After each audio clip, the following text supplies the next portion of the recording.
الحمدللہ والصلاة والسلام علی نبی وعلی آلہ وصحبہ اجمعین، اما بعد۔ پچھلے درس میں ہم نے دو موضوع کے تحت بات کیے تھے کہ ایک تو طالب علم اپنے اندر کون سے آداب، کون سے اخلاق اختیار کرے، دوسرا موضوع یہ تھا کہ طالب علم کیسے حاصل کرے، اس کی کیفیت کیا ہے، اس حوالے سے ہم نے بات کیا تھا۔ آج کا جو موضوع ہے ادب الطالب مع شیخہ، ایک طالب علم اپنے استاد کے ساتھ اس کا کیا ادب ہونا چاہیے، چاہے وہ دینی تعلیم کا طالب علم ہو یا دنیاوی تعلیم کا طالب علم ہو، کسی بھی اعتبار سے، چاہے وہ مدرسے میں پڑھنے والا ہو یا اسکول میں پڑھنے والا ہو، کہیں بھی اپنے استاد کے ساتھ اس کا تعامل یا اس کا آداب کیا ہونا چاہیے۔ کہا کہ رعایت حرمت الشیخ، یعنی شیخ کی، یعنی جو استاد ہیں ان کے جو مقام ہے اس کی رعایت کرنا، یہ ایک طالب علم پر ضروری ہے۔ بہت ساری چیزیں ہیں، جیسے استاد کے ساتھ بات کیسے کرنا ہے، اونچی آواز سے بات نہیں کرنا ہے، ان کے ساتھ بیٹھنے میں ادب کا لحاظ کرنا ہے، اسی طرح سے جب وہ کلاس میں ہو تو سوال کرنے کا بھی انداز الگ ہونا چاہیے، یا اسی طرح سے استاد جب پڑھا رہے ہوں تو اس کو غور سے سننا چاہیے۔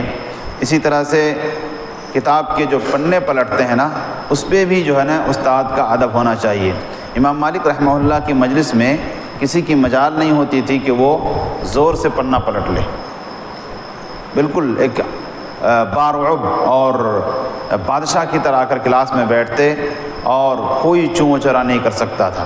تو استاد کا ادب ہر لحاظ سے ہونا چاہیے، چاہے وہ عام حالت میں بھی اگر کوئی بات کر رہا ہے استاد سے، تو اگر استاد بات کر رہا ہے بیچ میں نہ ٹوکے یا کہ بیچ میں مداخلت نہ کرے، یہ ساری چیزیں استاد کے آداب میں سے ہیں۔ اور اسی طرح سے استاد کے سامنے زیادہ باتیں نہ کریں، اگر کوئی بات ہے، کچھ بات کرنا ہے تو وہ ادب کے دائرے میں استاد سے اجازت لے پہلے کہ شیخ میں کچھ بولنا چاہتا ہوں، میرے پاس کچھ ہے۔ تو اس طرح سے یہ آداب کا تقاضا ہے، نہ یہ کہ ایک طالب علم استاد کے سامنے یعنی زیادہ بکواس کرے، یا پھر یہ کہ تو یہ ساری چیزیں استاد سے کے آداب کے برخلاف ہیں، لہٰذا ادب کا خیال رہنا چاہیے۔ اسی طرح سے استاد کے آداب میں سے ایک یہ ہے کہ استاد کو نام لے کر نہ پکارے، بلکہ کہے کہ اے میرے شیخ، اے میرے استاد، یا اس طرح کے جو ادب والے الفاظ ہیں اس طرح سے استاد کو پکارے۔ کہا کہ یہ فَإِنَّهُ أَرْفَعُ فِي الْأَدَبِ، کہ شیخنا یا شیخی اس طرح کر کے پکارے، یہ ادب میں نہایت ہی اونچا مقام رکھتا ہے۔ اسی طرح سے اور اس کی جو دلیل ہے، کہتے ہیں اللہ رب العالمین نے پیارے نبی صلی اللہ علیہ وسلم کے ساتھ تعامل کے حوالے سے، چونکہ آپ امت کے استاد ہیں، کہا کہ نبی سے جب بات کرو تو عام لہجے میں بات مت کرو، کہ عام لوگوں سے جس طرح تم ملتے ہو، پکارتے ہو، بات چیت کرتے ہو، ویسے نہیں۔ وہ کہا لا تجعلوا دعاء الرسول بینکم کدعاء بعضکم بعضا، کہ رسول کو جب پکارو تو اپنے طرح مت پکارو کہ اپنے ساتھیوں کو پکارتے ہو، ارے ادھر آؤ، نام لے کر پکار لیے، ایسا نہیں، بلکہ رسول کے ساتھ جو ادب ہے، چونکہ رسول ہی کا کام یا انہی کی جو تعلیمات ہے وہ اساتذہ طلبہ کو دیتے ہیں، لہٰذا یہ پہلو ہر طالب علم کے ذہن میں رہنا چاہیے کہ اپنے استاد کا وہ کس طرح سے احترام کریں۔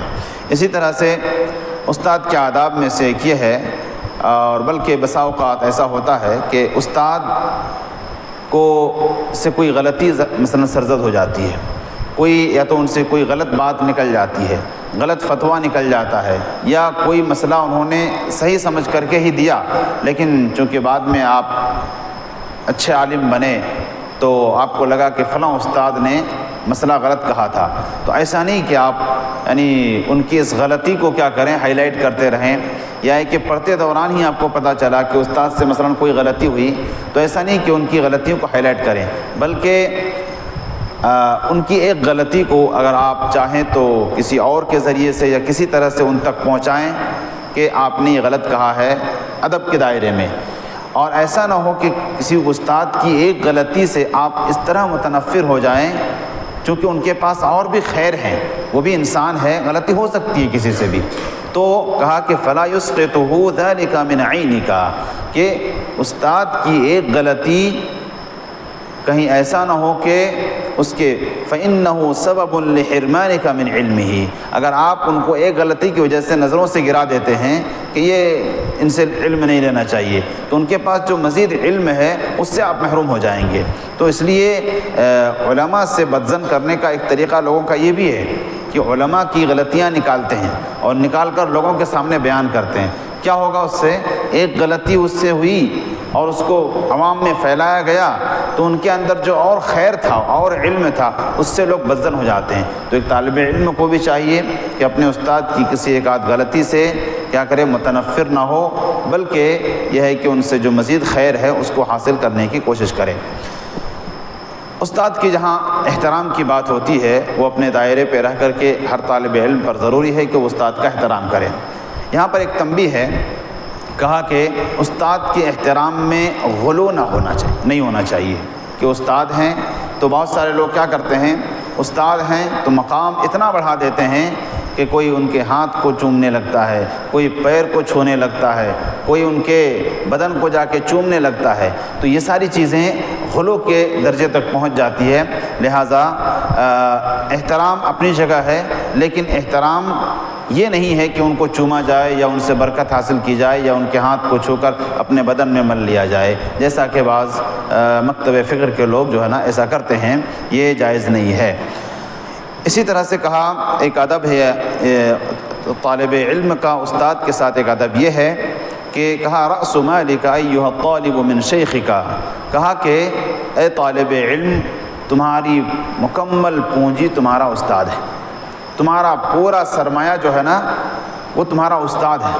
لہٰذا استاد سے جہاں تم علم حاصل کر رہے ہو اور علم میں اسے اپنا نمونہ مان رہے ہو، اسی طرح کیا کرو، اپنے اس استاد سے ان کے اچھے اخلاق کو بھی لو، کیونکہ اسی لیے اہل علم نے جو استاد سے علم حاصل کرنے کا جو طریقہ بتایا ہے کہ استاد سے علم حاصل کرو، اس کا ایک فائدہ یہ ہوگا کہ علم تو ملے گا، ان کے ساتھ رہنے سے کیا ہوگا، ان کے اخلاق سے بھی طالب علم متاثر ہوتا ہے، ان کے بات کرنے کے انداز سے، ان کے کیا کہتے ہیں معاملات کے انداز سے طالب علم متاثر ہوتا ہے۔ لہٰذا جب یہ بات طالب علم کو کہی جا رہی ہے تو پھر ہم کہہ رہے ہیں کہ طالب علم سے مراد ہر وہ آدمی جو علم کے ساتھ جڑا ہوا ہے۔ لہٰذا ایک استاد کو بااخلاق ہونا چاہیے، ایک طالب علم کو بھی بااخلاق ہونا چاہیے، کیونکہ جب ایک طالب علم اپنے استاد سے ہی تو سیکھے گا ساری چیزیں، اور آپ ابھی طالب علم ہے، کل جا کر آپ استاد بنیں گے، تو اگر ابھی سے یہ پریکٹس نہ ہو کہ ایک طالب علم بااخلاق ہو، تو آپ آگے چل کے جب استاد بنیں گے تو بااخلاق استاد نہیں بنیں گے، آپ اپنے شاگردوں سے پر وہ اثر نہیں چھوڑ پائیں گے۔ تو اس لیے ہر طالب علم کو چاہیے کہ وہ اچھے اخلاق اپنے اساتذہ سے سیکھے، اور استاد کو بھی چاہیے کہ وہ اچھے اخلاق طلباء کو پیش کرے علم کے ساتھ ساتھ۔ اسی طرح سے ایک طالب علم کا استاد کے ساتھ ادب یہ ہے کہ جب استاد کلاس میں پڑھا رہا ہو تو استاد کو پڑھاتے وقت ایک نشاط محسوس ہو، ایک پھرتی اور چستی محسوس ہو، اور اس کا سارا دار و مدار سامنے بیٹھے ہوئے طالب علم پر ہے۔ جیسے اگر استاد پڑھا رہے ہوں اور طالب علم سب اونگ رہے ہوں تو اس سے بولنے والے کو بھی پڑھانے والے کو بھی جو ہے نا سستی آتی ہے، تو آپ ایسا نشاط دکھائیں کہ استاد کو بھی نشاط ملے، ان کو بھی انرجی ملے، اور پھر وہ پڑھائیں۔ ایسا نہ ہو کہ استاد پڑھا رہے ہیں، حدیث کا درس دے رہے ہیں، کوئی باتیں کر رہے ہیں، کوئی موبائل چلا رہے ہیں، کوئی کچھ کر رہے ہیں، تو ایسا بالکل بھی نہیں ہونا چاہیے، کیونکہ اس سے استاد کے اندر جو ہے نا سستی آتی ہے۔ اس کے بعد کہا کہ التلقی عن المبتدع، طالب علم کے آداب میں سے ایک ادب یہ ہے کہ استاد کے ساتھ ادب یہ ہے کہ ایک طالب علم اگر وہ کسی فردی شخص کے پاس یعنی الگ الگ عالم کے پاس جا کر پڑھ رہا ہے تو اس کو چاہیے کہ ایسے استاد کا انتخاب کرے جو استاد بدعتی نہ ہو۔ کہا کہ احذر ابا الجہل المبتدع، ابو جہل المبتدع سے کیا کرو؟ بچو۔ یعنی مبتدع کو کیا کہا گیا؟ ابو جہل کہا گیا، یعنی جاہلوں کا باپ۔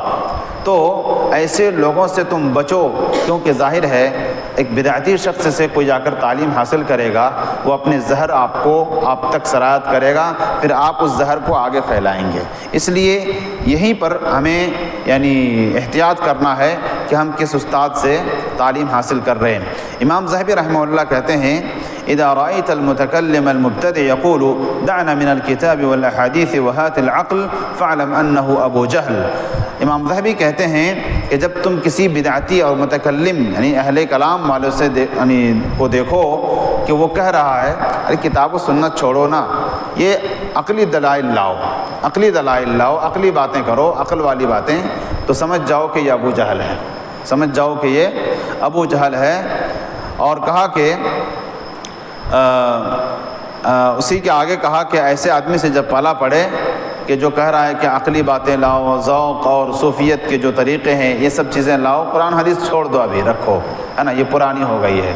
تو کہا کہ وَإِن جَبَنْتَ مِنْهُ فَاهْرَبْ، اگر تمہیں اس سے ڈر لگ رہا ہے، اور ظاہر ہے ڈر والی بات ہی ہے، تو تم کیا کرو، اگر تم بزدل ہو تو تم وہاں سے بھاگ جاؤ، اور اگر تم کو ہمت دکھانی ہے تو کیا کرو، وَإِلَّا فَاسْرَعْهُ، اس کو پچھاڑو، وَبْرُكْ عَلَىٰ صَدْرِهِ، اور اس کے سینے پر بیٹھ جاؤ، وَقْرَأْ عَلَيْهِ آیَةَ الْكُرْسِي، اور اس کے اوپر آیت الکرسی پڑھو، وَخْنَقْهُ، اور اس کا گلا گھونٹ دو۔ کہنے کا مطلب یہ ہے کہ بدعتی آدمی سے دین اور علم نہ لیا جائے، ورنہ وہی بدعت آپ آگے پھیلائیں گے۔ اس کے بعد امام مالک رحمۃ اللہ علیہ فرماتے ہیں کہ 4 ایسے لوگ ہیں جن سے علم حاصل نہیں کیا جاتا اور نہیں کیا جانا چاہیے۔ ایسا آدمی، پہلا آدمی وہ ہے سفیہ یعلن السفہ، کہا کہ وہ بے وقوف جو اپنی بے وقوفی کا اظہار کرتا ہے، بے وقوفی کا اظہار کرتا ہے، گرچہ وہ جو ہے نا لوگوں کے درمیان اچھا آدمی ہے لیکن بے وقوف ہے، تو اس سے جو ہے نا علم حاصل مت لو، ورنہ وہ بھی تمہیں بے وقوف بنا دے گا۔ دوسرا آدمی وہ ہے جو بدعتی ہو، جو اپنی بدعت کی طرف لوگوں کو دعوت دیتا ہے، ایسے آدمی سے علم حاصل نہ کرو، کیونکہ وہ تمہیں بدعت ہی کی دعوت دینا سکھائے گا۔ تیسرا آدمی وہ ہے کہا من یکذب فی حدیث الناس، جو لوگوں کے درمیان جھوٹ بولتا ہے، جھوٹا آدمی ہے، ایسے لوگوں سے بھی حدیث مت لو۔ کیا بعید ہے کہ وہ جو آدمی جھوٹ بولتا ہے، لوگوں کو دھوکہ دیتا ہے، وہ حدیث رسول میں بھی جھوٹ بولے اور علم میں بھی جھوٹ بولے، کہیں کی بات کہیں لا کر کے فٹ کرے، تو ایسے لوگوں سے حدیث مت لو، یعنی علم مت لو۔ اسی طرح سے وصالح عابد فاضل اذا كان لا يحفظ ما يحدث به، وہ نیک آدمی جو عبادت گزار ہے لیکن جو بول رہا ہے اسے اس کی دلیل معلوم نہیں ہے، سنانی دیکھا دیکھی جو ہے نا عبادت کیے جا رہا ہے، عابد آدمی ہے لیکن ایسے آدمی سے کیا کریں، علم نہ لیں، کیونکہ وہ جو بول رہا ہے اس کے پاس کوئی دلیل نہیں ہے، بلا دلیل بات مت لیں ان کے زہد اور تقویٰ کو دیکھ کر، بلکہ زہد و تقویٰ اپنی جگہ ہے، لیکن جو بات کر رہا ہے وہ علم کے ساتھ ہونا چاہیے، جہالت کے ساتھ نہیں ہونا چاہیے۔ اسی لیے دیکھیں سلف صالحین کے یہاں اہل بدعت سے متعلق جو ان سے دوری کے بارے میں بہت ساری باتیں ملتی ہیں۔ کچھ لوگ ہیں کہ اہل بدعت کے جنازے میں شریک نہیں ہوتے، کچھ لوگ ہیں ان کے گھر کھانے کے لیے نہیں جاتے، کچھ لوگ کہتے ہیں کچھ اہل علم ہیں جو بدعتی قسم کے مزاج کے جو لوگ رہتے تھے ان کو اپنی مجلس میں بیٹھنے نہیں دیتے تھے۔ امام مالک کے تعلق سے آتا ہے وہ قصہ جس میں امام مالک درس دے رہے تھے اور ایک آدمی نے جب انہوں نے کہا کہ الرحمن علی العرش استویٰ، رحمان عرش پر مستوی ہے، اللہ تعالیٰ عرش پر مستوی ہے، اس نے کہا کیف استویٰ، اللہ کیسے مستوی ہے؟ تو امام مالک نے کہا اظنک صاحب بدعۃ، کہ میں تمہیں بدعتی سمجھ رہا ہوں، چنانچہ ان کو اس مجلس سے نکال دیا گیا، وَأَمَرَ بِهِ فَأُخْرِجْ، اس کو حکم دیا اور اس کو وہاں سے نکال دیا گیا، کیونکہ ایک بدعتی بھی اگر رہے گا اس کلاس میں تو دوسروں تک وہ زہر پھیلائے گا، اس لیے ایسے لوگوں سے دوری اختیار کیا جائے۔ اس کے بعد طالب علم کا یہ ادب ختم ہوتا ہے اس میں۔ اس کے بعد کہا کہ یہ تو تھے طالب علم کا اپنے استاد کے ساتھ ادب۔ اب اگلا موضوع ہے ادب الزمالہ، یعنی دوستوں کے درمیان آداب۔ یعنی آپ ایک کلاس میں رہتے ہیں، 5 ساتھی ہیں، 10 ساتھی ہیں، تو ساتھیوں کے ساتھ ایک دوسرے ساتھی کا، چونکہ دیکھیے ہم علم سیکھ رہے ہیں، اور یہ ہمارا ایک مدرسہ جو ہے یہ ایک سماج ہے، یہاں مختلف قسم کے طلباء رہتے ہیں، کچھ آپ کے مزاج کے بھی ہیں، کچھ مزاج کے نہیں ہیں، کچھ آپ کے دشمن ہیں، کچھ آپ کے دوست ہیں۔ تو یہاں جو رہ رہے ہیں تو ساتھیوں کے درمیان ایک دوسرے ساتھی کا ریلیشن اور تعلق کیسا ہونا چاہیے، تو یہاں کچھ آداب اس حوالے سے ذکر کیے جا رہے ہیں۔ کہا کہ احذر قرین السوء، برے دوستوں سے بچو، برے دوستوں سے بچو، اس لیے کہ اچھے اور برے دوستوں کی مثال اللہ کے رسول صلی اللہ علیہ وسلم نے حدیث کے اندر فرمایا، کہا انما مثل الجلیس الصالح والجلیس السوء کمثل المسک ونافخ الکیر، کہا کہ اچھے دوست اور برے دوست کی مثال ویسی ہے جیسے ایک عطر بیچنے والا اور ایک بھٹی میں انگار کو تپانے والا، یہ دونوں کی مثال ہے۔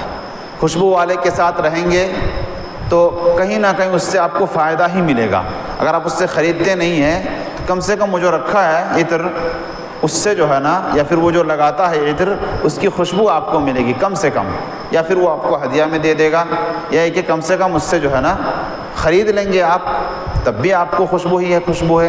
نہیں خریدتے ہیں، وہ لگا رہا ہے، بیچ رہا ہے، اس کی خوشبو آپ تک پہنچ رہی ہے، تو فائدہ ہی فائدہ ہے۔ یہ نیک دوستوں کی مثال ہے۔ برے دوستوں کی مثال کہا کہ نافخ الکیر، کہ کیا ہے؟ نافخ الکیر یعنی جو بھٹی میں جو پھونک لگاتا ہے اور اس سے چنگاریاں پھیلتی ہیں، کہا کہ اس کے پاس بیٹھو تو کوئی خیر نہیں ہے، اگر بیٹھو تو یا تو اس کی گرمی کا احساس ہوگا، اس کا بدن اس گرمی سے مہک رہا ہے، اس کی بدبو ملے گی تمہیں، یا پھر یہ کہ وہ جو چنگاریاں آتی ہیں وہ کپڑے کو جلا دیتی ہیں، تو نقصان ہی نقصان ہے۔ لہٰذا اچھے دوستوں کو اختیار کریں۔ اچھے دوست کہاں ملتے ہیں جی؟ اچھے دوست کہاں ملتے ہیں؟ ایک اصول اپنائیے، کہا کہ اچھے دوستوں کی تلاش مت کریں، خود اچھا بن جائیں کہ کسی کی تلاش پوری ہو جائے۔ سمجھ رہے؟ آپ عزت سے لکھنے والے جملے ہیں کہ اچھے دوستوں کی تلاش مت کریں۔ جی ماشاءاللہ، بولے کہ دیکھیے ادھر لے دیجیے، ہاں، کہ اچھے دوستوں کی تلاش مت کریں، خود اتنا اچھا بن جائیں کہ کوئی اچھا دوست تلاش کر رہا ہے نا، اس کی تلاش پوری ہو جائے۔ تو ہر آدمی، ہر طالب اگر یہ سمجھے کہ میں کسی کی ضرورت اگر بن جاؤں، یعنی پوری ہو جاؤں میرے ذریعے سے، یعنی میں اچھا دوست بن کر کسی کے سامنے آ جاؤں، پیش ہو جاؤں، یہ کتنی اچھی بات ہوگی۔ اس لیے ہر کوئی یہ کوشش کرے کہ میں اچھا دوست بنوں۔ اس کے بعد کہا، دیکھیے اچھے دوست اس لیے بھی اپنانے چاہیے، نبی کریم صلی اللہ علیہ وسلم نے فرمایا الرجل علی دین خلیلہ فلینظر احدکم من یخاللہ، کہ ایک آدمی کو دیکھ کر، یعنی ایک آدمی کو اگر پہچاننا ہے، ایک طالب علم کو پہچاننا ہے کہ یہ کس اخلاق کا ہے، کس کیریکٹر کا ہے۔ ہر آدمی کے اندر تک تو کوئی نہیں جا سکتا ہے، اس کے اخلاق تک، لیکن کہا کہ حدیث ہے کہ الرجل علی دین خلیلہ، ایک آدمی اپنے دوست کے دین پر ہوتا ہے، اپنے دوست کے طور طریقے پر ہوتا ہے۔ لہٰذا اگر کسی کو فیصلہ کرنا ہو کہ یہ کیسا آدمی ہے تو کہا فَلْيَنظُرْ أَحَدُكُمْ مَنْ يُخَالِلُ، کہا کہ تم دیکھو کہ وہ کس کے ساتھ اٹھنا بیٹھنا کرتا ہے، اس کا رہنا سہنا کس کے ساتھ ہے۔ لہٰذا اب آدمی جس کے ساتھ رہنا سہنا ہے، بہت سارے لوگوں کے بارے میں بہت ساری باتیں معلوم ہوتی ہیں، تو اگر اسی لیے اہل علم نے ایسے لوگوں سے اٹھنے بیٹھنے کے لیے کیوں منع کیا؟ ابھی بدعتیوں کی بات آئی، بدعتی کے ساتھ اٹھنے بیٹھنے سے کیوں منع کیا اہل علم نے؟ وجہ یہی ہے، آپ تو اچھے ہیں لیکن جن کے ساتھ بیٹھ رہے ہیں اس کے ساتھ اگر آپ کو کسی محدث نے دیکھ لیا تو آپ پر بھی وہی حکم لگے گا، کیونکہ آپ بدعتی کے ساتھ اٹھنا بیٹھنا کر رہے ہیں۔ تو دوستوں کا معاملہ بھی ایسا ہی ہے، اگر کوئی مثلاً کچھ اگر سگریٹ پینے والے ہوں اور آپ نہیں پینے والے ہوں، ان کے ساتھ رہیں گے تو آپ کو بھی اسی حکم میں لپیٹ دیا جائے گا۔ یہی اصول ہے دنیا کا۔ لہٰذا اسی لیے نبی صلی اللہ علیہ وسلم کی تعلیم ملتی ہے ہمیں، بہت پرانی تعلیم، کہ اس کو دیکھو کہ وہ کس کے ساتھ اٹھنا بیٹھنا کرتا ہے، گرچہ وہ اپنا اعتراف نہ کرے کہ میں نہیں پیتا ہوں، میں نہیں کھاتا ہوں، میں ایسا نہیں کرتا ہوں، میں ویسا نہیں کرتا ہوں، آپ کی بات آپ تک رہ جائے گی، لیکن جو حکم لگے گا بظاہر وہ اپنے ساتھی کو دیکھ کر۔ اس لیے اچھے دوست اختیار کریں اور خود ہر کوئی اچھا بننے کی کوشش کریں۔ اس کے بعد کہا کہ وعلیہ فتخیر للزمالة والصداقة من يعينك على مطلبك، ایسا دوست اختیار کرو کہ جو تمہیں تمہارے مطلب، تمہارا جو مقصد ہدف ہے اس میں تم کو تعاون کرے۔ مقصد کیا ہے، اپنا ہدف کیا ہے، اس ہدف کے مطابق اگر آپ کو تعاون کر رہا ہے اور اچھے ہدف کی بات ہو رہی ہے۔ اور کہا وَيُقَرِّبُكَ إِلَىٰ رَبِّكَ، اور وہ تمہیں تیرے رب سے قریب کر دے، ایسا دوست اختیار کرو۔ نہ کہ ظاہر ہے اب سامنے والا نیک رہے گا، 5 وقت کی نماز کا پابند رہے گا، اور دوسرا جو پابند نہیں ہے، اب دوستی نبھانا ہے تو بھائی وقت ہو گیا ہے، چلو نماز کے لیے آ رہا ہے، تو کیا کرے گا، اچھے دوست ان کو نمازی بنا دے گا۔ اور وہیں پر ایک اچھا آدمی جب برے لوگوں کے ساتھ رہتا ہے تو یہ اچھا بھی برا بن جاتا ہے، ارے چھوڑو نا، اللہ غفور الرحیم ہے، معاف کر دے گا وغیرہ، اس طرح کے حیلے بہانے سے ان کو یعنی بے دین کی طرف لے جاتا ہے۔ اس کے بعد کہا کہ دوست کی 3 قسمیں ہیں، دوست کی 3 قسمیں ہیں۔ ایک ہے صدیق و منفعہ، ایک وہ دوست جو صرف نفع حاصل کرنے کے لیے آتا ہے نا، جب تک نفع ملتا ہے تب تک وہ آپ کا دوست ہے، جیسے ہی آپ نے بند کر دیا نفع دینا پہنچانا، وہ دوستی کٹ ہو جاتی ہے، ٹھیک ہے۔ تو یہ دوستی کب تک ہے، جب تک نفع ہے، یہ کامیاب نہیں ہے۔ اگر اس بنیاد پر کوئی کسی سے دوستی کر رہا ہے، چاہے طالب علم ہو یا غیر طالب علم ہو، کہ بھائی ان سے دوستی کرو، تعلق رکھو تو کچھ ملتا رہے گا، ہے نا، پیسے ملتے رہیں گے، خرچے نکلتے رہیں گے، جب سے خرچہ دینا بند کر دیا دوستی ختم، مطلب حاصل نہیں ہو رہا، تو ایسی دوستی اس وقت تک ہے جب تک نفع پہنچے جی۔ اس کے بعد کہا کہ صدیق و لذت، کیا کہا، لذت والا دوست، یعنی وہ آپ سے دوستی نہیں کر رہا ہے، وہ آپ کے ساتھ اٹھ رہا ہے، بیٹھ رہا ہے، آپ کے ساتھ جو ہے بات چیت کر رہا ہے، آپ سے تعامل رکھ رہا ہے، کیونکہ آپ سے بات چیت کرنے میں اس کو مزہ آتا ہے۔ مثلاً آپ ہنسمکھ ہیں، مزاحیہ ہیں، آپ سے بات چیت کرنے میں اس کو مزہ آتا ہے، اس لیے آپ سے دوستی کر رہا ہے۔ تو یہ کب تک، جب تک اس کو مزہ آ رہا ہے تب تک کی دوستی ہے۔ تیسری قسم ہے دوستی کی، کہا صدیق و فضیلت، فضیلت والی دوستی، اور یہی دوستی مطلوب ہے ہر آدمی سے، ہر طالب علم سے۔ کون سی، کہ اس کے ذریعے سے کیا ہو کہ برائی سے روکنے والا ہو، وہ دوست ایسا ہو کہ وہ برائی سے روکنے والا ہو اور بھلائی میں ساتھ دینے والا ہو، حالات کیسے بھی آ جائیں وہ آپ کا دامن نہیں چھوڑتا۔ یہ دوستی، اور ایسی ہی دوستی کے بارے میں ہے کہ ایسا دو دوست جو اللہ کے لیے محبت کرتے ہیں، اللہ کے لیے بغض رکھتے ہیں، ان کو عرش کا سایہ نصیب ہوگا۔ لہٰذا اچھی دوستی اور اچھے دوست اپنانا خصوصاً ایک طالب علم کے لیے نہایت ضروری ہے، کیونکہ ایک پڑھنے والا طالب علم جو نہ پڑھنے والا ہوتا ہے اس کو پڑھاکو بنا دیتا ہے، اور وہیں پر اگر ایک نہ پڑھنے والا آوارہ گرد ہے تو وہ پڑھنے والوں کو بھی آوارہ کر دیتا ہے۔ اس لیے یہ نہایت ہی ضروری ہے کہ اچھے دوست اختیار کریں۔ اس کے بعد کہا کہ آداب الطالب فی حیاتہ العلمیہ، یہ تیسرا موضوع ہے کہ ایک طالب علم کا ادب اپنے علمی زندگی میں، علمی سفر میں۔ پہلا تھا اپنی ذاتی زندگی میں وہ کیا کیا اخلاق اپنائے، اس کے بعد بتایا گیا کہ علم حاصل کرنے کا کیا طریقہ ہے، اس کے بعد بتایا کہ استاد کے ساتھ، ظاہر ہے علم کہاں سے حاصل کرے گا، استاد سے، تو استاد سے کیا اس کا ادب ہونا چاہیے علم حاصل کرتے وقت۔ اس کے بعد کہا کہ ظاہر ہے مدرسہ سمجھ لیں ایک سماج ہے، یہاں پہ طلبہ رہتے ہیں، تو ساتھیوں کے ساتھ کیا تعلق ہونا چاہیے وہ بھی بتا دیا گیا کہ کیسے ساتھی آپ کے ہونا چاہیے اور آپ دوسروں کے لیے کیسے ہونے چاہیے۔ اس کے بعد کہا اب آپ چونکہ علمی سفر میں ہے، یہ ایک آپ کا سفر ہے، ابتدائیہ سے لے کر فضیلت تک، اس کے بعد آگے کی تعلیم جہاں تک تعلیم ہو رہی ہے، یہ آپ کا ایک سفر ہے۔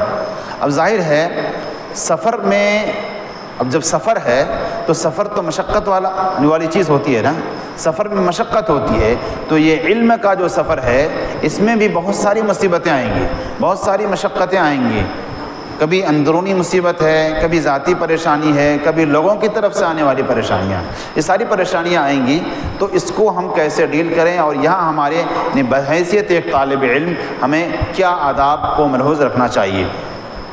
کہا ایک طالب علم، پہلا ادب اس میں یہ ہے کہ ایک طالب علم کو اونچے سوچ والا ہونا چاہیے، حوصلہ بلند ہونا چاہیے اس کا۔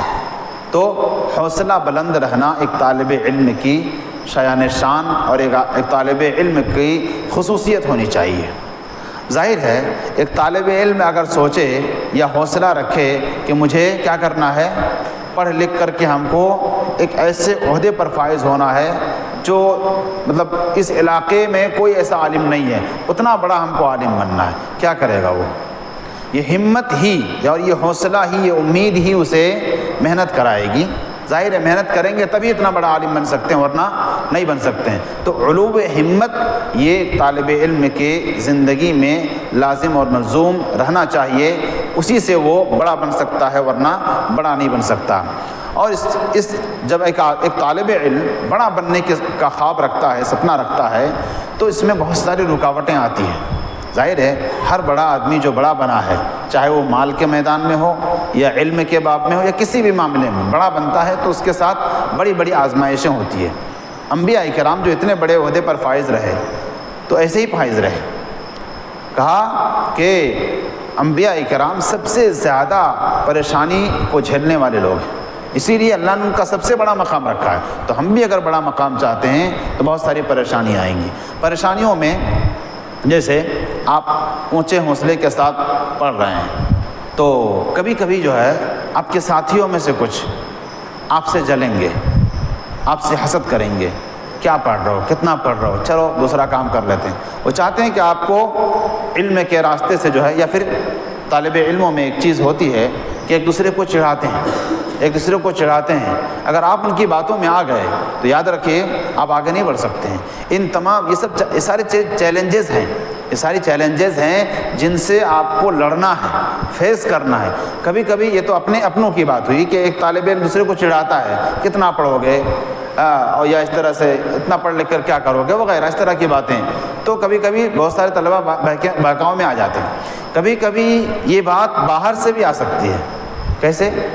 بہت سارے لوگ تانا دیتے ہیں نا، مدرسے میں پڑھ کے کیا ہوگا، یہ غریبی والی تعلیم، اس میں کیا ہے، تنخواہ نہیں ملتی زیادہ، یہ ہے وہ ہے، دنیا بھر کی غریبی مسکینی والی تعلیم ہے۔ یہ سارے تانے ہیں۔ اب آپ کو کیا کرنا ہے، ان سب چیلنجز کو فیس کرتے ہوئے آگے بڑھنا ہے۔ کیوں؟ جب آپ کا ایک ہدف ہو کہ مجھے وہاں تک پہنچنا ہے۔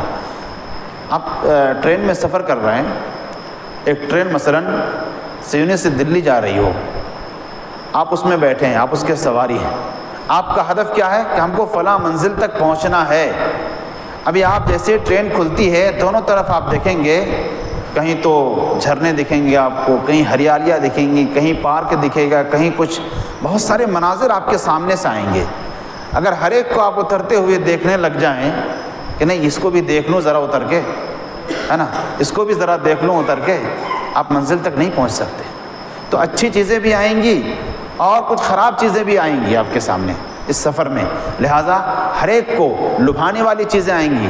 کوئی کہے گا نہیں ادھر پڑھو گے تو تم کو 1 لاکھ سیلری ملے گی مہینے کی، ہاں تو یہ لبھانے والی باتیں ہیں، للچانے والی باتیں ہیں۔ ان سب چیزوں میں مت آئیں، اپنا جو ہدف ہے اس کو حاصل کرنے کی کوشش کریں۔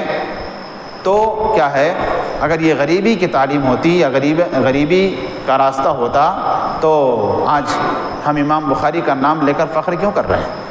امام بخاری رحمہ اللہ، ارے رحمتیں برستی رہے گی جب تک دنیا قائم رہے گی۔ تو ایسا کچھ کر کے جائیں۔ تو یہ کام کب ہوگا؟ جب آپ علو و ہمت کے ساتھ آگے بڑھیں گے تو ایسا یعنی یہ ہوگا۔ اس کے بعد کہا النہمۃ فی الطلب، طلب میں آپ جو طالب علم ہیں، طلب میں ایک تڑپ ہونی چاہیے، ایک تڑپ ہونی چاہیے کہ وہ آدمی جو چیز حاصل کرنا چاہتا ہے اس کے لیے وہ تڑپ اٹھے، اور اس کے اندر ایک حرص ہو، لالچ ہو کہ ہم اس کو حاصل کر کے رہیں گے، تو پھر ایک طالب علم اس راستے میں آگے بڑھ پائے گا۔ اور کہا کہ فعلیک بالاستکثار من میراث النبی صلی اللہ علیہ وسلم، لہٰذا اس تڑپ کو بجھانے کے لیے آپ کیا کریں، میراث نبوی، میراث نبوی، نبی نے جو میراث چھوڑی ہے اس میراث کو حاصل کریں۔ نبی نے کیا میراث چھوڑی ہے؟ کہا الانبیاء ولم یورثوا درہما ولا دینارا وانما ورثوا العلم۔ انبیاء نے جو وراثت میں چھوڑی ہے درہم و دینار نہیں، روپیے پیسے جائیداد نہیں، انہوں نے جو چھوڑی ہے وہ کیا ہے؟ انبیاء کی وارث وراثت کیا ہے؟ علم ہے۔ اس علم کو، وراثت انبیاء کو حاصل کریں۔ اور آگے کہا وابذل الوسع فی الطلب والتحصیل والتدقیق، اور اس کو حاصل کرنے میں آپ یعنی جی توڑ محنت لگا دیں اس طلب میں، اس کو حاصل کرنے میں۔ اور کہا، اور ایک تنبیہ آگے کیا ومہما بلغت فی العلم، جتنا علم آپ کو حاصل ہو جائے، آپ کو لگ رہا ہو کہ میں بہت علم حاصل کر لیا ہوں، فتذکر، تو آپ دیکھو، تو آپ یاد کرو کیا؟ کم ترک الاول للآخر، کم ترک الاول للآخر، کہا کہ جب تمہیں لگنے لگے کہ میں بہت زیادہ علم حاصل کر لیا ہوں، کوئی بھی مسئلہ آئے میں جواب دے دوں گا، تو یہ ایک تکبر کا پہلو ہے نا؟ ابھی ہم نے اس سے پہلے بتایا تھا کہ یہ تکبر کا مرحلہ ہے۔ تو ایسے وقت میں کیا کرو، ذرا پیچھے والوں کو دیکھو کہ تم نے تو اتنا حاصل کیا، اتنی محنت کر کے جو تمہیں حاصل ہوا لگ رہا ہے کہ بہت ہے، تو پیچھے والے نے کتنا چھوڑا ہے، اس میں سے کتنا تم حاصل کیے ہو؟ اتنے اہل علم نے جو کام کیا ہے ان کے مقابلے میں اپنا علم کتنا ہے، آدمی ڈاؤن ہو جائے گا۔ اچھا، یہ تو ہے۔ اللہ تعالیٰ کا یہ قول بھی یاد رکھو، کیا؟ وَفَوْقَ كُلِّ ذِي عِلْمٍ عَلِيمٍ۔ آپ کو لگ رہا ہو کہ میں نے بہت علم حاصل کر لیا، یہ سب کیا ہے؟ مفاسد ہیں، علم کے راہ میں رکاوٹ ہیں، یہ طلب کے راہ میں رکاوٹ ہیں۔ جب آدمی سمجھنے لگے کہ میں بہت علم حاصل کر لیا، اب کیا پڑھوں گا، کوئی بچائے؟ اب کوئی چیز بچی ہے سیکھنے کے لیے؟ اگر یہ احساس ہو جائے تو اس کو یہ سمجھنا چاہیے وَفَوْقَ كُلِّ ذِي عِلْمٍ عَلِيمٍ، آپ سے بھی بڑا کوئی ہے، ہر ایک سے بڑھ کر ایک عالم ہے، اس لیے اپنے کو کبھی بڑا نہیں سمجھنا چاہیے۔ اور اللہ نے کیا کہا؟ وَمَا أُوتِيتُم مِّنَ الْعِلْمِ إِلَّا قَلِيلًا، تمہیں جتنا بھی علم کی زیادتی کا احساس ہو، تمہیں تو تھوڑا ہی سا دیا گیا ہے، تھوڑا سا علم دیا گیا ہے، اللہ کے پاس کتنا علم ہے، تو آدمی تکبر کیوں کرے؟ لہٰذا یہ ساری چیزیں کیا ہے؟ علم کی تڑپ ہو، حاصل بھی کرے، بہت زیادہ حاصل کرے، اس کے بعد کہا کہ اتنا بھی زیادہ محسوس نہ کرو کہ تمہارے پاس سارا علم آ گیا ہے۔ علم وہ سمندر ہے جس کا کوئی کنارہ نہیں، یہی وہ ایک سمندر جس کا کوئی کنارہ نہیں، باقی سمندروں کے کنارے ہیں۔ جی، اس کے بعد کہا الرحلۃ للطلب، طالب علم، یہ ہمارا موضوع کیا چل رہا تھا کہ اپنے زندگی میں طالب علم میں کیا آداب ہے نا؟ تو علم سیکھنے کے یا علمی سفر کے لیے کیا ہے؟ یہ تو علم ایک سفر ہی ہے، لیکن اس علم کو حاصل کرنے کے لیے بھی سفر کی ضرورت ہے۔ کہا من لم یکن رحلۃ لن یکون رحلہ، کہا کہ جس نے علم کے لیے سفر نہیں کیا، علم حاصل کرنے کے لیے، اس کے پاس بھی کوئی سفر کر کے نہیں آئیں گے علم سیکھنے کے لیے، ظاہر ہے وہ آدمی گمنام رہے گا۔ تو علم سیکھنے کے لیے سفر کرنے کی ضرورت ہے، اور سفر کی مشقتوں کو برداشت کرنا ہے، کھٹے مٹھے حالات جو آئیں گے اس کو بھی برداشت کرنا ہے۔ آپ اس سے پہلے محدثین کی تاریخ پڑھ لیجئے، ہر محدث کے بارے میں آپ کو ملے گا انہوں نے فلاں فلاں فلاں فلاں جگہ سفر کیا، کوئی وسائل نہیں، کوئی پیدل چل رہے ہیں اور چل رہے ہیں، اللہ اکبر۔ تو یہ اہل علم نے جو قربانیاں دی ہیں ان کی زندگی سے ہمیں یہ سمجھ میں آتا ہے کہ علم کے لیے سفر کرنا چاہیے۔ بعض صوفیہ کہتے ہیں کہ علم حاصل کرنے کے لیے سفر کیوں کریں، ہم کو تو سیدھے اللہ سے مل رہا ہے علم، ہے نا؟ سیدھے اللہ سے مل رہا ہے تو سفر کیوں کریں گے؟ تو یہ کیا ہے؟ یہ سب خرافات ہیں، یہ دھوکہ ہے۔ اس کے بعد کہا کہ حفظ العلم کتابتاً، یہ چیز، اس چیز کی ہم بہت کمی محسوس کر رہے ہیں کہ علم کو حفظ کیا جاتا ہے۔ ایک تو ہے کہ آپ نے اس کو یاد کر لیا، یہ ایک حفظ ہے۔ دوسرا طریقہ کیا ہے؟ علم کو لکھ کر کے بھی حفظ کیا جاتا ہے۔ آپ نے ایک کتاب پڑھی، اب ایک کتاب، جیسا کہ میں نے کل اشارہ کیا تھا اس کی طرف، کہ ایک کتاب پڑھی، اب ظاہر ہے بار بار وہ کتاب آدمی پڑھتا نہیں ہے نا؟ حالانکہ یہ بھی طریقہ ہونا چاہیے، انشاءاللہ ہو سکے آگے آئے گا وہ طریقہ، کہ ایک کتاب کو پڑھ لی، اس میں سے جو فوائد ہیں اس کو آپ کیا کریں؟ نوٹ کریں۔ نوٹ کرنے کا میں نے کل دو طریقہ بتایا تھا، ایک تو یہ ہے کہ آپ کتاب کے غلاف میں ہی لکھیں، یا کہ فوائد نام سے کوئی ایک دفتر یعنی نوٹ بک آپ تیار کریں اور اس میں کیا کریں، آپ اس میں فوائد کو نوٹ کریں۔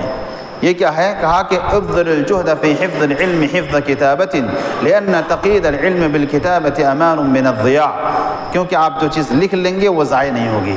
کبھی کبھی ہم بہت ساری چیزیں سنتے ہیں، اچھا یاد رہ جائے گی، چاہے ایک ہفتے کے بعد پوچھو تو معلوم نہیں، بھول جاتے ہیں، کیونکہ انسان کی فطرت ہے بولنا، لہذا اس کو آپ اگر لکھ لیں گے تو فوراً وہ چیزیں یاد ہو جائیں گی، تو یا کہ وہ چیزیں محفوظ رہ جائیں گی، کبھی بھی آپ اس کی طرف ایک جھلک میں دیکھ کر کے اس کو یاد کر سکتے ہیں۔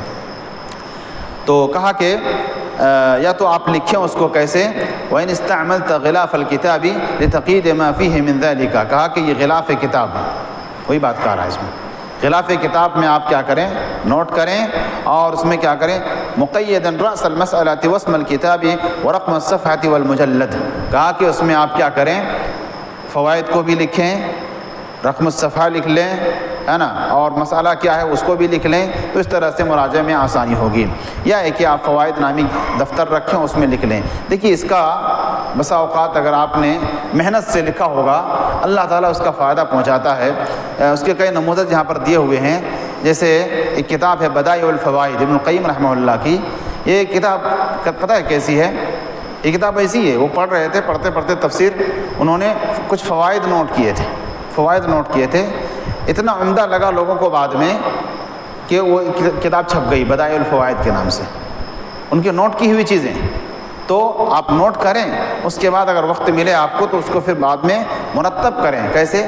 موضوعات کے اعتبار سے، مثلا یہ ہم نے فائدہ لکھا ہے توحید کے حوالے سے ہے، یہ ربوبیت کے حوالے سے ہے، یہ فلاں کے حوالے سے ہے، یہ مسائل ہیں، فقہی مسائل ہیں وغیرہ، اس طرح سے آپ موضوعات کے حساب سے بھی اس کو ترتیب دے سکتے ہیں۔ اسی طرح سے ایک کتاب اور ہے خبایا الزاویہ، یہ زرکشی کی ہے، یہ بھی اسی طرح فوائد نوٹ کی ہوئی ہے، جو بعد میں کتاب کی شکل اختیار کر گئی، اتنے عمدہ فوائد انہوں نے لکھے تھے۔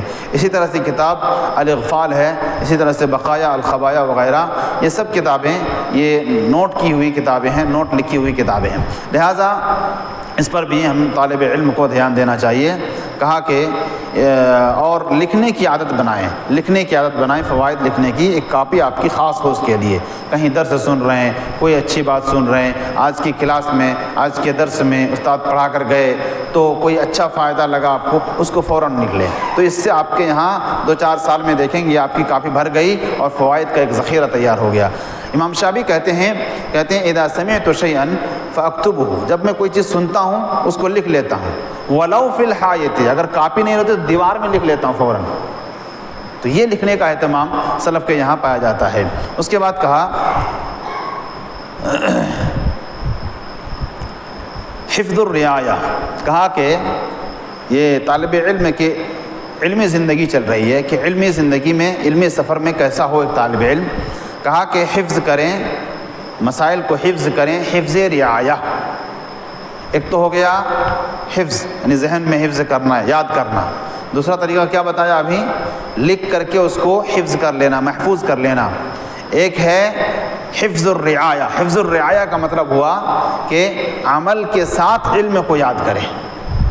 ایک حدیث پڑھا آپ نے کہ مثلا عاشورہ کا روزہ رکھنا چاہیے، آپ نے رکھ لیا روزہ، گویا یہ حدیث آپ کو یاد ہو گئی، اگلے سال اس کو بتانے کی ضرورت نہیں ہے، کیونکہ اگلے سال ہم نے روزہ رکھا تھا، کس لیے؟ یعنی اس حدیث کو پڑھ کر کے، تو پڑھے حدیث اور عمل کر لیے۔ عرفہ کا روزہ، پڑھے حدیث، عمل کر لیے وغیرہ۔ تو اس طرح سے اگر آدمی علم سیکھے اور اس کے مطابق عمل بھی کر لے تو اس سے چیزیں زیادہ یاد ہو جاتی ہیں، مسائل یاد ہو جاتے ہیں۔ اس کے بعد کہا کہ اور حفظ الرعایہ میں یعنی عمل کے ساتھ علم کی حفاظت کریں کہ ویجب علی طالب الحدیث ان یخلص نیتہ فی طلبہ، اپنے طلب میں نیت کو خالص رکھے، اخلاص کے ساتھ رکھے، اور اس کا مقصد جو ہے اللہ رب العالمین کے لیے ہو، نہ کہ فخر کرنے کے لیے، یا یہ کہ اپنے درمیان، لوگوں کے درمیان، علماء کے درمیان بڑا بننے کے لیے کہ ہم نے یہ یاد کیا، یہ یاد کیا، ایسا ہے ویسا ہے، یعنی لمبی چوڑی ہانک رہے ہیں، لوگوں کے درمیان فخر کرنے کے لیے نہیں، بلکہ علم سیکھیں اور اس کو محفوظ کریں عمل کر کے۔ یہ ہے اس پوائنٹ کا خلاصہ۔ اس کے بعد کہا کہ تعاہد المحفوظات، یہ نہایت ہی اہم ہے۔ کہا کہ تعاہد المحفوظات یعنی جو آپ نے یاد کیا ہے، حفظ کیا ہے، اور حفظ بھی یہ چیز، اس چیز کی بھی کمی پائی جاتی ہے بہت زیادہ نہیں ہمارے یہاں، کہ بچے طلبہ کتاب یاد نہیں کرتے ہیں۔ یاد کرنا چاہیے، خصوصاً ہر فن میں جو آپ چاہتے ہیں کہ اس میں ہم مہارت حاصل کریں، اس فن کی ایک آدھ کتاب ضرور یاد ہونی چاہیے۔ تو یاد ہو، ٹھیک ہے، یاد تو کر لیتے ہیں، لیکن اس کو باقی رکھنے کے لیے کہا تعاہد المحفوظات، جو یاد کیے ہیں اس کو کیا کریں، اس کو بار بار دہرائیں، بار بار دہرائیں۔ اس سے کیا ہوگا، یاد کی ہوئی چیز محفوظ رہتی ہے۔ اور اس کی مثال حدیث رسول میں ملتی ہے، نبی کریم صلی اللہ علیہ وسلم نے فرمایا انما مثل صاحب القرآن کمثل صاحب الابل المعقلۃ ان عاہد علیہا، کہا کہ صاحب قرآن جو قرآن کو یاد کرتے ہیں، حافظ قرآن، اس کی مثال ویسے ہی ہے جیسے ایک یعنی حفظ کر لیا گویا اس نے اپنے اندر باندھ لیا۔ کہا کہ اس کی طرح جس طرح سے ایک اونٹ والا اپنے اونٹ کو باندھے رکھتا ہے، کہا ان عاہد علیہا، اس کی جب بھی دیکھ بھال کرتا ہے، وہ اچھی خبرگیری کرتا ہے تو وہ اس کے پاس امسکہا، اس کو روک لیتا ہے، وَإِنْ أَطْلَقَهَا، جیسے ہی چھوڑ دیتا ہے وہ ذہابت، وہ چلی جاتی ہے۔ لہٰذا اگر یاد کی ہیں آپ نے، کمال یہ ہے کہ آپ نے یاد کر لیا، لیکن اس سے بڑھ کر کمال یہ ہے کہ یاد کی ہوئی چیز کو آپ کیا کریں، محفوظ رکھیں، بار بار ریپیٹ کر کے اور یاد کر کے۔ اس لیے دیکھیے قرآن جو ہے نا سب سے زیادہ جلدی بھولی جانے والی کتاب ہے۔ پتہ ہے اس کی حکمت اگر آپ کو یہ معلوم ہو جائے کہ کیوں بھلا دیا جاتا ہے، حکمت یہ ہے کہ ظاہر ہے قرآن ایسی کتاب ہے جو ایک بار پڑھ کر کے خاموش رہنے والی کتاب نہیں ہے۔ اگر ایسا ہوتا کہ قرآن یاد کر لیا اور رہ گیا، دل میں رہ گیا، یاد ہی رہ گیا، کبھی بھولنا نہیں ہوا یا بھولتا نہیں آدمی، اگر ایسا ہوتا سسٹم اللہ تعالیٰ ایسا بناتا، پتہ ہے کیا ہوتا، لوگ قرآن پڑھتے ہی نہیں۔ بھول رہے ہیں اس کا مطلب پڑھنا ہے اس کو، اور یہ پڑھی جانے والی کتاب ہے، اس لیے اللہ تعالیٰ اگر بھلاتا ہے اس کو تو اس میں بھی حکمت ہے کہ آدمی زیادہ سے زیادہ پڑھے، اور ظاہر زیادہ سے زیادہ پڑھے گا تو پھر ثواب بھی زیادہ آئے گا، تو یہ حکمت ہے اس کی۔ اس کے بعد کہا کہ وقال بعضهم كل عز لم يؤكد بعلم فإلى ذل مسيره، کہا کہ ہر وہ عزت جو بغیر علم کے حاصل کی جاتی ہے، بغیر علم کے حاصل کی جاتی ہے تو اس کا نتیجہ ذلت و رسوائی ہوتی ہے نا۔ تو اس لیے علم کے ساتھ عزت حاصل کریں۔ دولت کے ساتھ بھی عزت ہوتی ہے لیکن وہ دوام نہیں ہوتی ہے، یا اکثر اس میں سکسیس نہیں ہوتے ہیں، لیکن علم کے ساتھ جو عزت ہوتی ہے وہ مرنے کے بعد تک رہ جاتی ہے۔ دیکھیے نا محدثین کرام، یہ ہمارے لیے زندہ مثال ہے جی۔ اس کے بعد کہا التفقہ بتخریج الفروع علی الاصول، ہم نے اس سے پہلے کہا تھا ہر فن میں مہارت کے لیے اصول کو یاد کریں، قواعد کو یاد کریں، اس سے فروعی مسائل جو ہے نا نکلتے ہیں۔ کہا طلب علم کے 4 مراتب ہیں۔ پہلا مرحلہ طلب علم کے، طلب کرنے کے 4 مراتب ہیں۔ کہا کہ پہلا مرحلہ ہے، پہلا مرتبہ ہے علم حاصل کرنا، تو علم آپ نے حاصل کر لیا، یاد کر لیا کتابیں۔ اس کے بعد کیا کرنا ہے، الفہم، اس کو سمجھنا ہے۔ بسا اوقات کتابیں یاد کر لیتے ہیں لیکن سمجھتے نہیں ہیں، تو یاد کرنا ہے، یہ پہلا مرتبہ، اس سے علم حاصل ہوا آپ کو۔ اس کے بعد اس کو سمجھنا ہے، الفہم، سمجھنا ہے، یہ دوسرا مرحلہ۔ اس کے بعد کہا تفکر، اس پر سمجھے نا، اب اس میں غور و فکر کریں آپ مسائل نکالنے کے لیے، ہے نا۔ تو کہا جیسے اللہ تعالیٰ نے کہا قل هل يستوي الاعمى والبصير افلا تتفکرون، اندھے اور دیکھنے والے برابر ہو سکتے ہیں، تم لوگ کیوں نہیں غور کرتے ہو اس مسئلے پہ، ہے نا۔ جو ایماندار ہیں وہ دیکھنے والے ہیں، جو کفر میں ہے وہ اندھے ہیں، دونوں میں کیا برابر ہو سکتے ہیں؟ افلا تتفکرون، کیوں نہیں تم غور و فکر کرتے ہو؟ تو غور و فکر کس بات پہ کرے گا جب اس کے پاس علم نہ ہو، تو سمجھ ہی نہ ہو تو غور و فکر کیا کرے گا؟ اس کے بعد کہا تفقہ یعنی اب اس سے مسائل کا استنباط کریں، غور و فکر ہی نہیں تو مسائل کیسے استنباط ہوں گے؟ لہٰذا یہ 4 مراحل ہیں، مراتب ہیں، جو علم کے مراتب ہیں، جو ہر طالب علم کے اندر ہونی چاہیے۔ اسی طرح سے علم حاصل کر رہے ہیں، علم کا سفر جاری ہے نا۔ بس اوقات ایسا ہوتا ہے، ہر طالب علم کے اوپر ڈپینڈ کرتا ہے، کسی کو کسی علم سے دلچسپی ہوتی ہے، کوئی نحو اس کے لیے بالکل الرجی کی طرح سے، نحو سمجھتے ہی نہیں ہے۔ کچھ لوگ حساب سمجھتے ہیں جیسے آپ نہیں سمجھتے، ہے نا، حساب نہیں سمجھتے ہیں۔ کچھ لوگوں کو مثلاً فرائض سمجھ میں نہیں آتا، کچھ لوگوں کو کچھ سمجھ میں نہیں آتا، تو آپ کیا کریں؟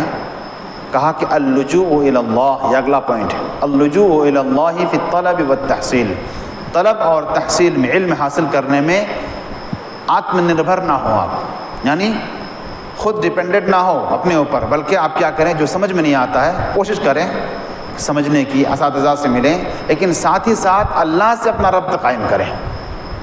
کیا کہ اے اللہ تو مجھے یہ مسئلہ سمجھا دے، یہ علم سمجھا دے۔ یہ ضروری ہے کہ آدمی طالب علم ہمیشہ اپنا ربط اللہ تعالیٰ سے بنائے رکھے، کیونکہ یہ نور وہیں سے نکلا ہوا ہے، نور ہے نا، لہٰذا وہ نور جب ہم تک آئے گا تو اللہ تعالیٰ سے وہ طلب کرنا ہے۔ علامہ ابن تیمیہ رحمۃ اللہ علیہ کہا کرتے تھے کہ جب کوئی مسئلہ ان کے سامنے آتا اور پریشانی ہوتی ان کو سمجھنے سمجھانے میں، تو کہتے ہیں میں یہ دعا کرتا اللہ سے، اللہم یا معلم آدم و ابراہیم، اے آدم اور ابراہیم کو علم دینے والا رب، علمنی مجھے بھی سکھا دے، ویا مفہم سلیمان فہمنی، اے سلیمان کو سمجھانے والا، سلیمان کو سمجھ دینے والا، جو ہر چیز کو سمجھ جاتے تھے، ہے نا، ہر جانوروں کی باتوں کو سمجھ جاتے تھے، فہمنی مجھے بھی سمجھا دے، کہتے ہیں فیجد الفتح فی ذلک، تو اس میں وہ کشادگی پاتے اور پھر وہ مسئلہ حل ہو جاتا ان کا۔ تو لہٰذا ایک طالب علم کو اللہ تعالیٰ سے ربط قائم رکھنا چاہیے۔ اسی طرح اگلا پوائنٹ ہے، تعلیمی سفر میں، علمی سفر میں ایک طالب علم کو کیا کرنا چاہیے، علمی امانت کا خیال رکھنا چاہیے۔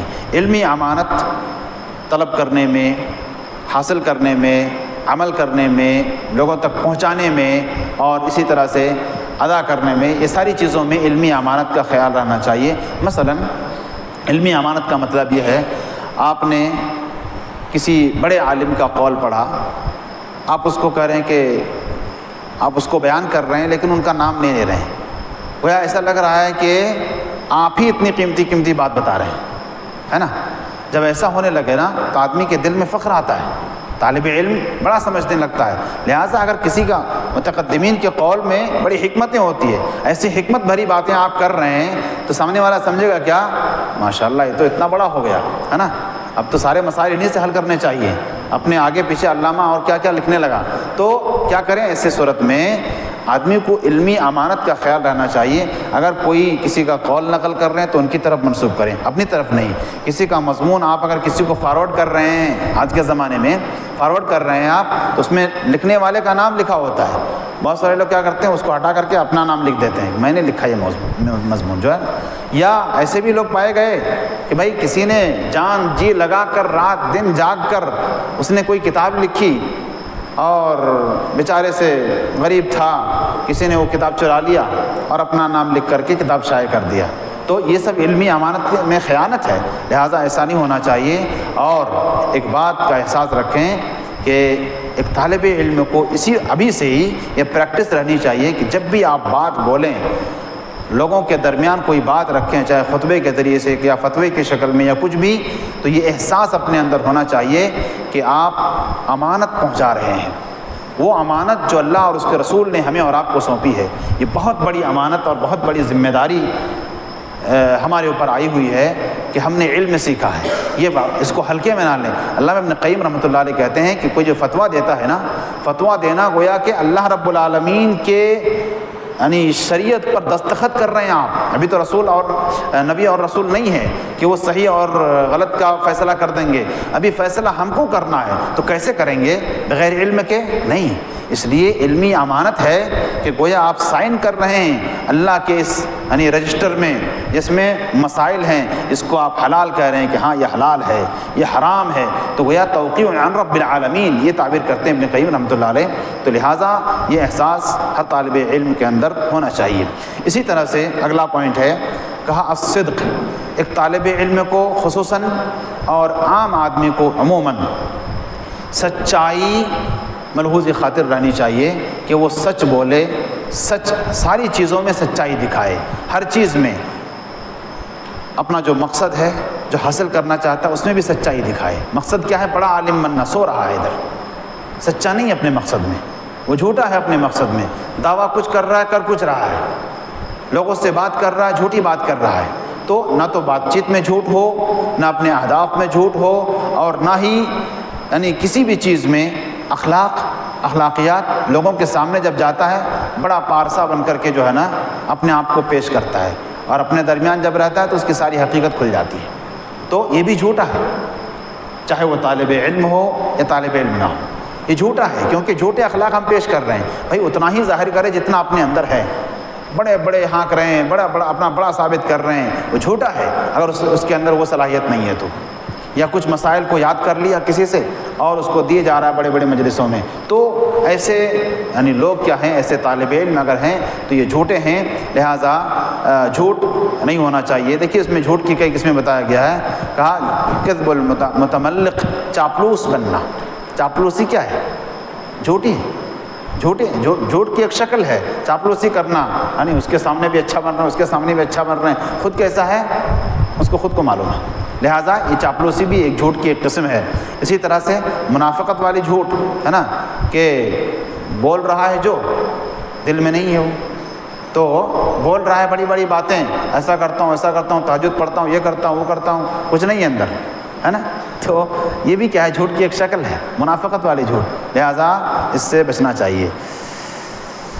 اسی طرح سے کذب الغبی، کذب الغبی یعنی کہا کہ ما یخالف الواقع و یطابق الاعتقاد کما یعتقد صلاح صوفی، اپنے آپ کو نیک بنا کر پیش کر رہا ہے وہ بدعتی. لہٰذا یہ سب بھی جھوٹ کی شکلیں ہیں، لہذا اس سے بچنا چاہیے. اسی طرح سے کہا کہ جنت طالب العلم، طالب علم کا ڈھال. تھک گئے کیا آپ لوگ؟ تھوڑا سا ہے بس، دو چار، ہاں بس ابھی آ رہی بات. تھک گئے کیسے تھک گئے، ابھی آ رہی بات آگے. ہاں کتنے گھنٹے ہمارے اسلاف بیٹھتے تھے مجلسوں میں، ہاں ابھی آ رہی بس اگلے ہی صفحے میں. جنت طالب العلم، جنت طالب العلم کا مطلب ہے طالب علم کا ڈھال. اس کو بچانے والی کون سی چیز ہے؟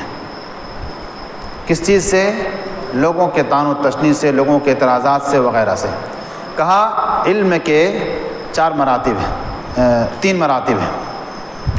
ایک مرحلہ ہے مرحلہ کبر، مرحلہ تکبر. یہ کون سا مرحلہ ہے معلوم؟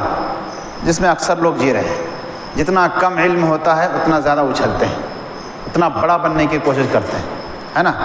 ظاہر ہے ایک کمزور درخت ہو، 1-2 پھل لگے ہوں، اثر نہیں پڑتا اتنا، لیکن وہ اکڑ کے رہتا ہے ایسے سیدھا، ہے نا، سیدھا رہتا ہے. کم پھل والے درخت وہ اوپر اٹھا ہوا رہتا ہے، لیکن جیسے ہی اس درخت میں زیادہ پھل آتے ہیں درخت جھک جاتا ہے. بالکل ایسی مثال ہے. کم علم جتنا ہوتا ہے سمجھتا ہے کہ میں ہی بڑا ہوں، میں سب سے بڑا ہوں، ہے نا. تو یہ بڑکپن کا اظہار جو ہے نا، کہا کہ یہ پہلا مرحلہ ہے جس میں لگ رہا ہو آپ کو کوئی کہ وہ سمجھ رہا ہے کہ میرے پاس ہی علم ہے، مجھ سے پوچھو نا، میں سب جواب دوں گا، ہے نا. تو یہ بڑکپن اور یہ سب سے پہلا مرحلہ ہے اور سب سے کم علم والا مرحلہ ہے. ٹھیک ہے. دوسرا مرحلہ کہا مرحلہ تواضع، یہ جھکاؤ والا مرحلہ. جتنا زیادہ علم ہوتا ہے وہ اتنا جھک کر کے رہتا ہے، تواضع اختیار کر کے رہتا ہے، لوگوں کے سامنے زیادہ بڑبڑ نہیں کرتا ہے. اس کی خاموشی مت سمجھنا کہ وہ کچھ نہیں جانتا ہے. صحابہ کرام میں یہی ہوتا تھا نا، ایک کے پاس سوال آتا، دوسرا بھی جانتا تھا جواب، لیکن کہتے ہیں اس سے پوچھ لو. وہ کہتے نہیں اس سے پوچھ لو. سب کو مسئلہ معلوم ہوتا لیکن بتانا نہیں چاہتے، کہیں مطلب یہ ان کو بڑا سمجھ رہے ہیں، دوسرے کو بڑا سمجھ رہے ہیں. تو آپ یہ سمجھیں، اگر ہمیشہ ایک طالب علم اگر یہ سمجھیں کہ نہیں مجھ سے زیادہ وہ جانتا ہے، کیا ہوگا؟ اپنی کم علمی کا احساس ہوگا، اور کیا کرے گا؟ کم علمی کا احساس ہو تو پڑھے گا. اور جب یہ سمجھنے لگے کہ نہیں اس سے زیادہ میں جانتا ہوں تو کیوں پڑھوں گا؟ تو علم سے، تعلیم سے حاصل کرنے سے رکاوٹ کا ایک ذریعہ ہے یہ اپنے آپ کو بڑا سمجھنا. تو تواضع کا مرحلہ، جتنا زیادہ علم ہوتا ہے اتنا زیادہ وہ جھکتا ہے. تیسرا مرحلہ جو یہاں پر پوائنٹ ہے جنت طالب العلم، وہ مرحلہ کیا ہے؟ مرحلہ لا ادری. مرحلہ لا ادری. لا ادری کا مطلب ہوتا ہے میں نہیں جانتا، مسئلہ آیا نہیں معلوم. تو نہیں معلوم کہنا اس کو آپ ہلکے میں مت لیجئے. ہر کوئی یہ بات نہیں کہہ پاتا ہے، اور جو نہیں کہہ پاتا ہے سمجھ جائیے کہ وہ مرحلہ کبر میں ہے. سمجھ رہے ہیں؟ جو یہ نہیں کہہ پاتا ہے کہ مجھے معلوم نہیں ہے، وہ مرحلہ کبر میں ہے. کیونکہ اگر وہ کہہ دے مجھے نہیں معلوم ہے تو لوگوں کی نظر میں وہ گر جائے گا. لیکن اہل علم، آپ بڑے بڑے علماء کو آپ دیکھیں چاہے وہ موجودہ علماء ہوں یا متقدمین میں سے ہوں، آپ دیکھیں گے اتنا علم ہونے کے باوجود جب سوال آتا تو گھبرا جاتے ہیں، کیا بولوں میں اس میں، اگر غلطی ہو گئی سارا وبال مجھ پر آئے گا، سمجھ رہے ہیں؟ تو اس لیے بڑے بڑے اہل علم کو ہم نے اپنے کانوں سے سنا ہے۔ محدث مدینہ عبد المحسن العباد حفظہ اللہ، کئی بار آپ کہتے ہوئے ان کو سنیں گے، ہم نے سنا اپنے کانوں سے، جب یعنی درس کے بعد سوال ہوتا تھا، لا ادری، عام فہم سوال لگ رہا ہے کہ عام آدمی بتا دے گا، لیکن وہ کیا کہتے ہیں؟ لا ادری۔ ایک مرتبہ میں نے شیخ سلیمان الرحیلی حفظہ اللہ ان کو یہ کہتے ہوئے سنا، درس میں بیٹھا تو ایک سوال آیا ان کے پاس، انہوں نے سوال کے جواب میں کیا کہا؟ واللہ ما زلت جاہلا فی هذه المسئلہ، اللہ کی قسم میں ابھی تک اس مسئلے میں جاہل ہوں، کیا کریں؟ جاہل ہوں، یہی جملے تھے ان کے، میں نے اپنے کانوں سے سنا تھا کہ اللہ کی قسم میں اس مسئلے میں جاہل ہوں، ابھی تک میں اس نتیجے پر نہیں پہنچا ہوں کہ میں فتویٰ دے سکوں، اور آگے بڑھ گئے۔ تو یہ اہل علم جو بڑے علماء ہیں نا، ان کا شیوا یہ ہوتا ہے، ہر کوئی لا ادری کہہ نہیں سکتا ہے، اس لیے کہ وہ سمجھتا ہے کہ میری عزت ڈاؤن ہو جائے گی، عزت گھٹ جائے گی۔ اس لیے آپ دیکھیے نا، جو لوگ بردرس حضرات اسٹیج سجاتے ہیں، ہر سوال کا جواب ملے گا آپ کو ان کے پاس، چاہے صحیح ہو یا غلط ہو۔ یہ اہل علم کا شیوا نہیں ہے۔ امام مالک جیسے آدمی کے پاس ایک آدمی مہینوں کا سفر کر کے آتا ہے اور 40 سوال لے کر آتا ہے، سوال کرتے ہیں، سوال کرتے جاتے ہیں، 4 سوال کا جواب دیا، غصہ گیا کہ آپ کے پاس اتنی امید سے آیا تھا میں کہ آپ بڑے عالم ہیں کر کے، اور آپ کے پاس جواب نہیں اس کا۔ کہا کہ میں بغیر علم کے کیوں بات کروں، میرے پاس اس کا علم نہیں ہے، میں بغیر علم کے بات کر کے، چونکہ یہ اہل علم لا ادری کیوں بول لیتے ہیں اتنے آسانی سے، اس لیے کہ وہ جانتے ہیں کہ بغیر علم سے بات کرنا کتنا بڑا جرم ہے، یہ شرک سے بھی بڑا جرم ہے، بغیر علم سے بات کرنا شرک سے بھی بڑا گناہ ہے۔ آپ اس آیت کو پڑھیے، انما حرم ربی الفواحش ما ظہر منها وما بطن، یہ آیت کو پڑھیے آپ، اس میں اخیر میں جو ذکر کیا ہے کہ اللہ تعالیٰ پر بغیر علم کے بات کرنا، اس کا تذکرہ شرک کے بعد آیا ہوا ہے۔ اس لیے یہ لوگ جانتے ہیں کہ لا ادری کہنا ہمارے لیے آسان ہے، لیکن ان لوگوں کے لیے آسان نہیں ہے جو کبر کے مرحلے پہ جی رہے ہوں۔ لہٰذا یہ شیوا آپ نے کہا فَإِنَّ نِصْفَ الْعِلْمِ لَا أَدْرِي وَنِصْفَ الْجَهْلِ يُقَالُ أَظُنُّ، کہا کہ نصف علم کیا ہے؟ لا ادری کہہ دو، بچ جاؤ گے لوگوں کے تہمت سے، لوگوں کے طعن و تشنی سے۔ اور جہاں کہے ہاں میں سمجھتا ہوں شاید یہ بھی صحیح ہو، یہ شاید ایسا ہے، کہا کہ یہ نصف الجہل ہے، آدھا جہالت ہے یہ جملہ کہنا، اظن، میرا گمان ہے، میرا خیال ہے کہ ایسا ہے، یہ آدھی جہالت ہے جی۔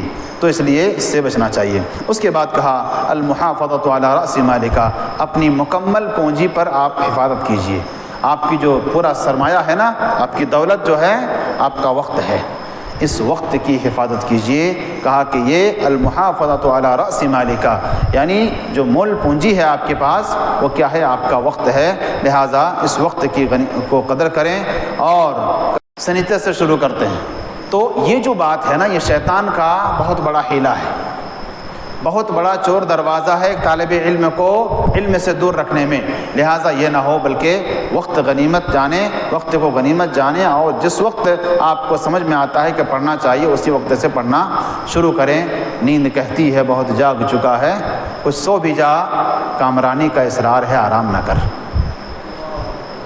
اس کے بعد کہا اجمام النفس، اور اس کا مطلب یہ نہیں کہ آپ کو پڑھائی پر ابھارا جا رہا ہے، پڑھائی پر ابھارا جا رہا ہے، اس کا مطلب یہ نہیں کہ آپ اپنے نفس کا خیال نہ رکھیں، بلکہ کہا کہ کچھ گھنٹے آپ اپنے آرام کے لیے بھی متعین کریں کہ آپ کچھ آرام دیں، کیونکہ یہ آرام بھی آپ کو علم سیکھنے کے لیے، کیونکہ آرام نہیں کریں گے تو پھر آپ علم بھی نہیں سیکھ سکتے ہیں، اس لیے جسمانی راحت بھی ضروری ہے علم سیکھنے کے لیے، اس کا بھی خیال رکھیں۔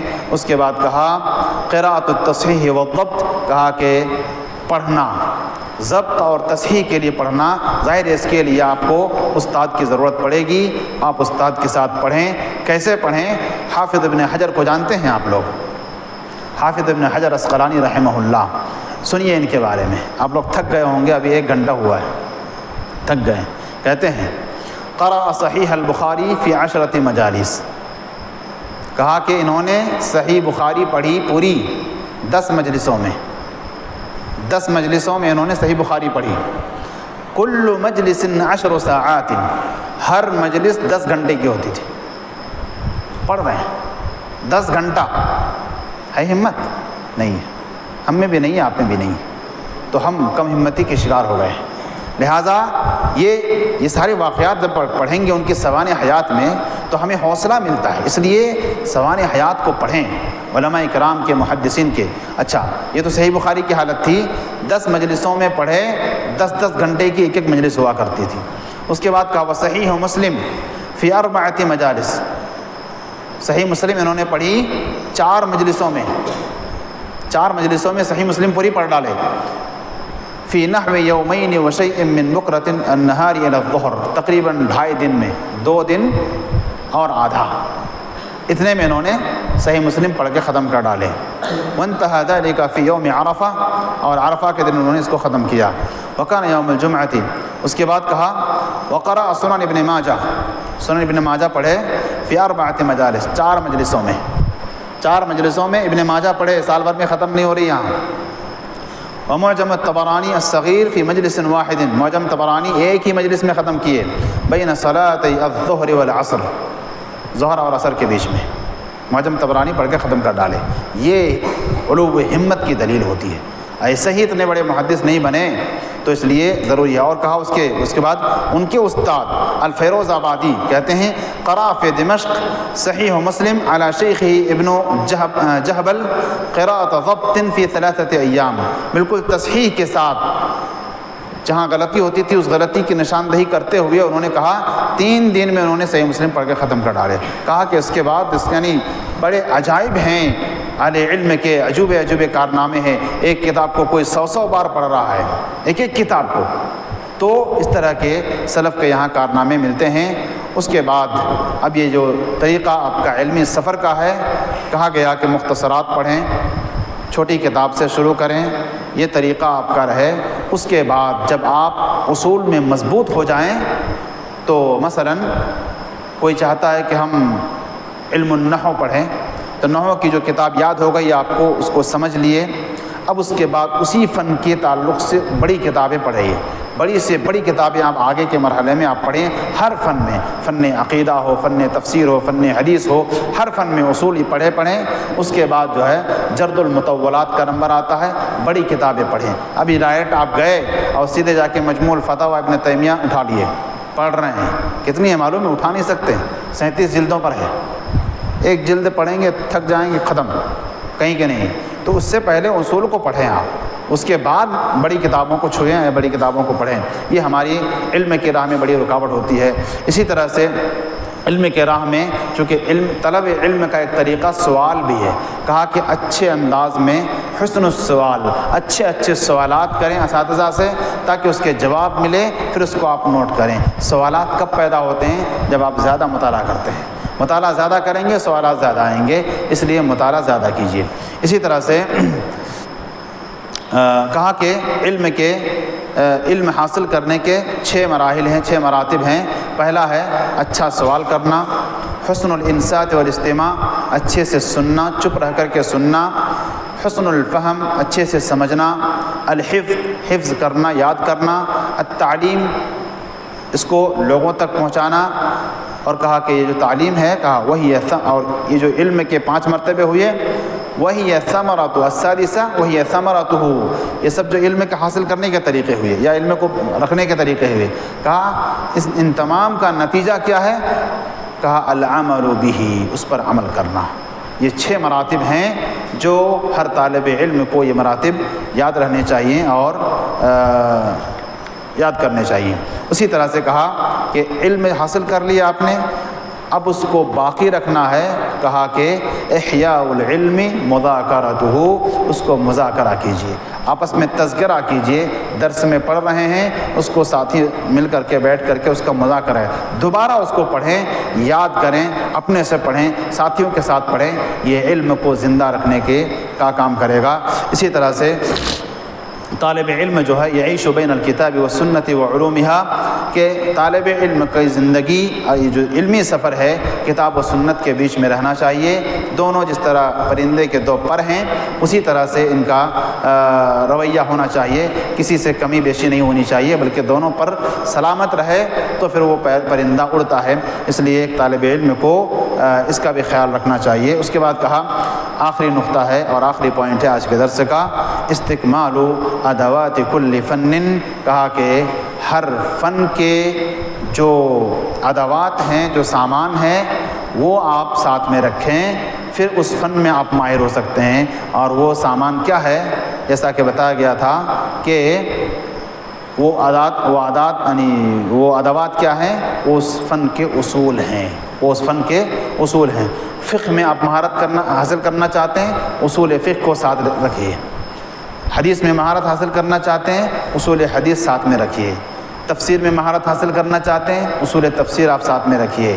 عقائد میں مہارت حاصل کرنا چاہتے ہیں, اصول عقائد آپ اصول دین کو پڑھیے. نحو میں اصول نحو. ہاں, یہ ساری چیزیں جو ہے نا اس کے اصول کے ساتھ آپ آگے بڑھیں. انشاءاللہ سیکون لکم شأن فی المستقبل. آپ کا ایک نرالا اور انوکھا آپ کی ایک شان ہوگی جس کے ذریعے سے آپ لوگوں میں متمیز ہوں گے اور آپ کا علم دنیا مانے گا اور اس کے ذریعے سے آپ دنیا بھی اور آخرت بھی حاصل کر سکتے ہیں.